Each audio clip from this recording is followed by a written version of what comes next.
అందరికీ నా నమస్కారం అండి. ఈరోజు ధనుర్మాసం 22వ పాశురంతో మీ ముందుకు. ఈ పాశురం 21వ పాశురంలో శ్రీకృష్ణుడిని మొదటిగా చూచిన గోదాదేవి శ్రీకృష్ణుడిని లేపుతూ ఉంటుంది. ఆ గోదాదేవి పాడిన ఆ సుప్రభాతానికి కొనసాగింపే ఈ పాశురం. శ్రీకృష్ణుడు నిద్ర లేవాలి, తమను దయ చూడాలి, కోరిన కోరికలు తీర్చాలి. అంటే వారు కోరుకునే కోరికలు సొంతానివి కావు. శ్రీహరి కీర్తిని సామూహికంగా గానం చేయడానికి అందుకు పర అనే వాయిద్యం, డక్కి అనే వాయిద్యం తోడుగా ఇస్తే దాన్ని వాయించుకుంటూ నగర సంకీర్తనం చేస్తామంటోంది.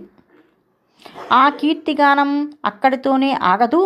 గుడిలో భక్తి గీతాలని ఆలపించి అక్కడికి వచ్చేవారికి శ్రవణానందం కలిగిస్తామంటోంది.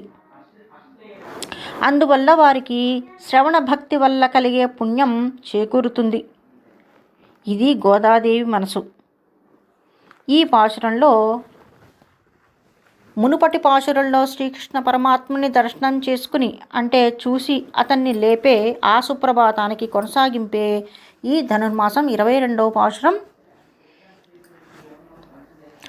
அங்கன்மாங்களத்தர்ஷர் அபிமான பங்கமாய் வந்து நின் பள்ளிக்கட்டில் கீழே செங்கமிருப்பார் போல் வந்து தல்பெய்தோம் கிங்கன் வாய் செய்த தாமரை பூப்போலே செங்கன் சிரிச்சிறிதே எம்மேலோ விழியாவோ திங்கள் மாதித்யன் மெழுந்தார் போல் அங்கனிரண்டு கொண்டு எங்கள் மேல் நோக்குதியேல் எங்கள் மேல் சாபமிழந்தோளே ரெம்பாவாய்.